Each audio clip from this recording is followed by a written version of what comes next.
안녕하세요. 2020년 7월 1일 수요일 아침입니다. 이제 2020년 하반기 첫 날이고요.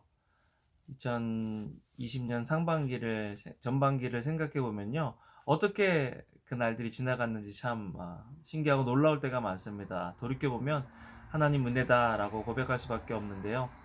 여러분 앞으로 2020년 후반기에도 하나님의 인도하심과 또 공고하심 속에서 승리하는 삶을 살아가시기를 주님의 이름으로 축원합니다. 여러분 복 중에 가장 큰 복은요. 하나님의 말씀의 인도함을 받는 법이죠. 복 중에 가장 큰 복은요. 우리의 뜻이 이루어지는 것이 아니라 우리의 삶 속에 하나님의 뜻이 이루어지는 것입니다. 오늘 말씀을 통해서 어떻게 하나님의 말씀의 인도함을 받는지 또 2020년 하반기도 하나님의 말씀의 인도함을 받는 그런 저와 여러분들의 삶이 되기를 소원합니다. 같이 기도하시겠습니다. 사랑과 은혜가 많으신 하나님, 오늘도 말씀을 폈습니다. 말씀 앞에 나왔습니다. 말씀하여 주시고 주님의 말씀의 인도함을 받는 귀한 하루 되도록 주여 도와 주시옵소서. 감사를 드립니다. 예수님 이름으로 기도합니다. 아멘. 여러분 오늘 말씀은요. 시편 136편 1절에서 26절 말씀입니다. 어저께는 찬양에 대해서 나왔다면 오늘은 찬양의 친구, 찬양의 단짝, 감사에 대해서 나와 있는 것을 보게 됩니다. 찬양의 가장 큰 내용은 감사가 아닐까 그런 생각을 해봅니다. 오늘 말씀을 보면요. 여호와께 감사하라. 그분은 선하시며 그 인자하심이 영원하시다. 그런데 오늘 보면 그 인자하심이 영원하시다라는 말이 각 구절들마다 계속해서 반복되고 있는 것들을 보게 됩니다. 여러분 영어로 보니까요. His love endures forever.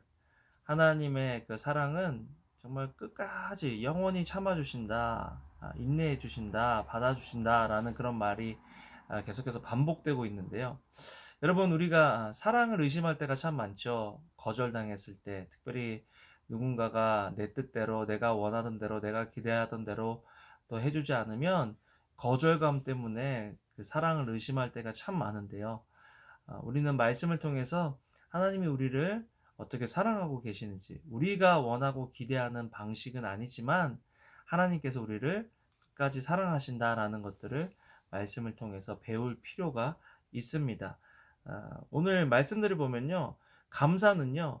연결시키는 능력이다라는 것들을 묵상하게 됩니다. 감사는 연결시켜주는 능력이다. 누군가에게 우리가 감사를 해보세요. 그 사람과 개인적인 연결이 되고 그 사람이 가지고 있는 것들과 연결이 되는 것을 보게 됩니다. 지난 주에도요. 사실 어떤 목사님이 저에게 어떤 타코 이렇게 고기 박스를 주셨어요. 그런 것들로 이렇게 많이 받았다고 남는다고 박스를 하나 주셨는데 너무 맛있는 거예요. 그래서 그 목사님을 만나자마자 목사님 너무 맛있어요 라고 얘기했더니 목사님이 한 박스 또 주시는 거예요. 저는 그냥 감사해서 인사를 한 건데 그렇게 주시는 것을 보고 감사하지 않았다면 또 못 받았잖아요. 그런데 감사하니까 또 받더라. 그분이 가지고 있는 것들과 연결이 되더라. 그런 것들을 보면서 감사가 얼마나 중요한 것인지를 보게 됩니다. 우리 신앙생활에 있어서도 마찬가지죠. 하나님과 연결되어 있는지, 하나님과 내가 얼마큼 친밀한지 보려면요. 우리의 삶 속에, 우리 언어 속에 하나님을 향한 감사가 얼마나 있는지를 보면 알 수 있습니다. 하나님과 가깝고 하나님과 친밀한 사람, 하나님을 매일 경험하는 사람은요. 하나님께 감사할 수밖에 없습니다. 그런 의미에서 시편 136편을 쓴 이 기자를 보면요. 하나님과 얼마나 친밀한 관계성 속에 있는지를 알게 됩니다. 계속해서요. 하나님의 위대하심, 홀로 위대한 일을 하시는 분께 감사하라. 그냥 위대하신 분, 홀로 위대한 일을 행하시는 분에서 끝나는 것이 아니라 그분이 자기의 삶에 연결이 되어 있는 거죠. 그렇기 때문에 그 하나님께 감사하라는 것입니다. 그 하나님과 관계할 때 하나님께서 위대한 일을 행하시는 일에 동참할 수도 있고 그 위대한 일에 우리를 포함시켜 주시기 때문에 우리는 하나님께 감사할 수 있게 되는 거죠.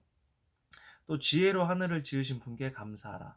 여러분 사실 우리는 문제가 아니라 지혜가 없는 게 문제잖아요. 문제가 있는데 지혜가 있으면요. 문제는 오히려 지혜를 가지고 있는 사람에게 기회를 줍니다. 그 문제를 해결할 수 있는 사람, 요셉을 보세요. 7년 풍년 후에 7년 흉년을 예언했습니다. 그런데 그 예언을 듣고 앞으로 다가올 미래를 해결할 수 있는 지혜를 가지고 있는 사람이 요셉밖에 없는 거예요. 그러니까 요셉이 이방인으로서 죄수로서 있었는데 그 사람이 어느 날 하루아침에 이집트의 총리가 되는 거죠. 이렇듯 우리 삶의 문제는요. 문제가 아니라 지혜가 없는 것이 문제인데, 지혜가 있으신 하나님과 연결이 될 때 요셉도 마찬가지잖아요. 자기 지혜가 아니잖아요. 이것은 하나님께서 알리신 것이다라고 이야기하는 것처럼 하나님과 연결되어 있는 사람, 지혜로우신 하나님과 연결되어 있는 사람이 지혜로운 사람이죠. 그런데 그 지혜와 연결되기 위해서는 감사가 필요하다라는 것입니다. 또한 아, 오늘 시편 저자는요. 창조주 하나님께 감사하라고 말하고 있습니다. 물 위에 이 땅을 펼치신 분께 감사하라. 큰 빛들을 지으신 분께 감사하라. 해를 지어 낮을 다스리게 하신 분께 감사하라. 달과 별을 지어 밤을 다스리게 하신 분께 감사하라. 이렇게 창조주 하나님께 감사하라. 여러분, 창조주 하나님의 그 창조의 능력을 갖고 소유한 사람은요, 이 세상에서 두려울 게 뭐가 있어요. 그죠? 그런데 그 하나님과 연결될 수 있는 방법은 뭐라고요? 감사하는 거죠. 하나님, 이렇게 천지 만물을 지으신 하나님께 감사합니다. 감사할 때 그 능력들이 오는 거죠. 또 원수 갚아주시는 하나님, 인도해 주시는 하나님, 약속을 성취해 주시는 하나님, 길을 내시는 하나님 등등, 정말 필요한 것들이 참 많아요.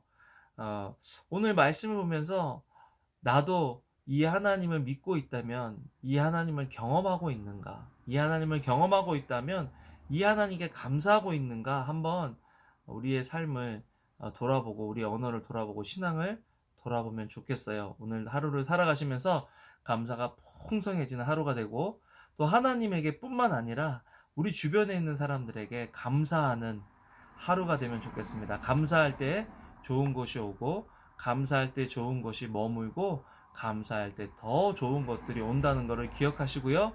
오늘 하루도 감사하며 살아가시는 하루 되시기를 소원합니다. 기도하시겠습니다. 사랑과 은혜가 많으신 참 좋으신 하나님, 창조주 하나님을 찬양합니다. 우리에게 베푸신 은혜가 크십니다. 하나님, 주님께서 주신 은혜를 깨닫고 누리고 나누는 삶 살도록 주여 도와 주시옵소서. 감사합니다. 예수님 이름으로 기도합니다. 아멘. 여러분, 오늘도 승리하시고요. 사랑합니다. 감사합니다.